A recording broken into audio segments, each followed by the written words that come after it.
मासिक राशिफल 2026 श्रृंखलार आज आम आलोचना करवा कि जेते सबु कुंभ राशि व्यक्ति अछंती तांकर 2026 मसीहा किभली जीव। नमस्कार, मु सुभाषिष पुंथे स्वागत करुच्ची मो यूट्यूब चैनल को। आज आम डिटेल्स रे जानिबा कि जेते सबु कुंभ राशि व्यक्ति माने अछंती तांकर कर्मक्षेत्र, परिवार, धन स्थिति, प्रेम, विवाह एवं आय व्यय इत्यादि समस्त विषय रे आज आम ये वीडियो रे डिटेल्स रे तो जानिबा। ता पूर्व सबुदिन भली गोटे रिक्वेस्ट करिया चाहिए कि जो मैंने भी एजाए चैनल को सब्सक्राइब करना सब्सक्राइब करंतु और पाखथिया बेल आइकन को मध्य प्रेस करंतु जहाँद्वारा कि मु आगु को जहाँ भी किसी वीडियो देवी ता नोटिफिकेशन आपण मानकु ठीक समय मिल जिवो। ता सहित वीडियो तले गोटे हाइप बोली ऑप्शन अछि ताको मध्य हाइप करि परिबे एवं चैनल रे जॉइन हेई कि किछि बेनिफिट मध्य पाई परिबे।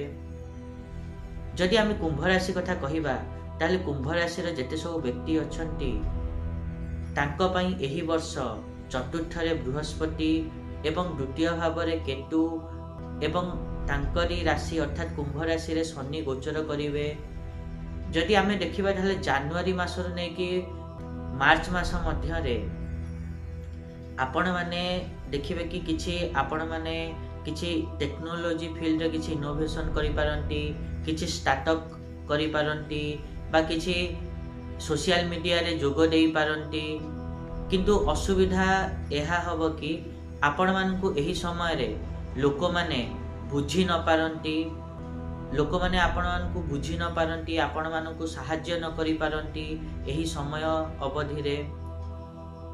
एवं यह जनवरी रु नहीं कि मार्च मास मध्य आपण माने किछि रिस्क मध्य नहीं पारंती एवं एप्रिल रु नहीं कि जून मास मध्य रे आपण माने एही समय रे देखै हवा गुण छाड़ी कि काम रे बेसी फोकस कले आपण मानक पई विशेष भल रहिबो। जो माने खास कर कि एआई फील्ड रे अछंती, डिजिटल फील्ड रे अछंती बा डाटा एनालिसिस फील्ड रे अछंती तांको पई आगो को भल समय आसुची। एवं जुलाई रु नहीं कि सेप्टेम्बर मास मध्य रे आपण माने कहिबा, लेखिबा इत्यादि क्षेत्र में बड़ सफलता पाई पारंती एवं आपण मानकर कोनोसी गुप्त कथा प्रगट हेई पारे ता प्रति मध्य आपण माने ध्यान रखिबा उचित। तापर अक्टोबर रु नहीं कि डिसेम्बर मास मध्य रे एही समय रे आपण माने भितरु शांत एवं बाहरु कहिला वाला हेई पारंती। किंतु जो माने विवाहित अछंती तांकर वैवाहिक जीवन रे गड़बड़ देखिया को मिली पारे, किसी डिस्टर्बेंस देखिया को मिली पारे, ता प्रति ध्यान रखिबे। तापर जनवरी रु नहीं कि मार्च मास मध्य रे आपण मानक काम को बुझी कि केही लोक आपणक सहित जड़ित हेई पारंती, आपण माने जड़ित हबा को देबे एवं एही समय रे आपण माने प्रेम द्वारा सारा दुनिया को बदलाइबार सामर्थ्य मध्य रखिबे।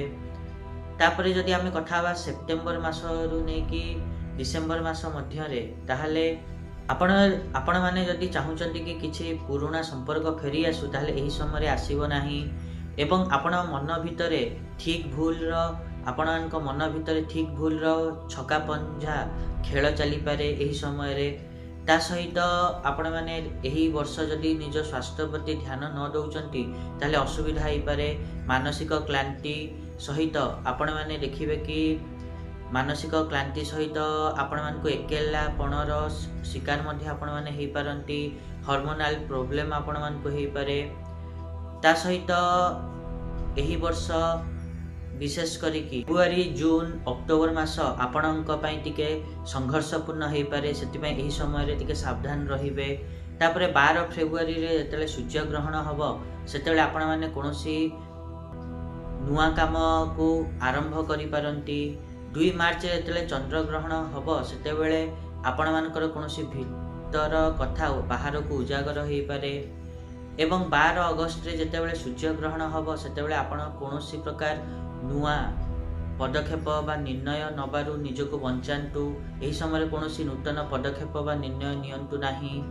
ता सहित आपण माने 25 नवेम्बर रे जेतेबेले केतु द्वितीय भाव रे गोचर करिवे सेतेबेले कम कथा कहि कि अधिक काम करिबा आपणक पई ठीक रहिबो। एतो थिला कुंभ राशि रो व्यक्ति मानक पई 2026 मसिया किभली जीव।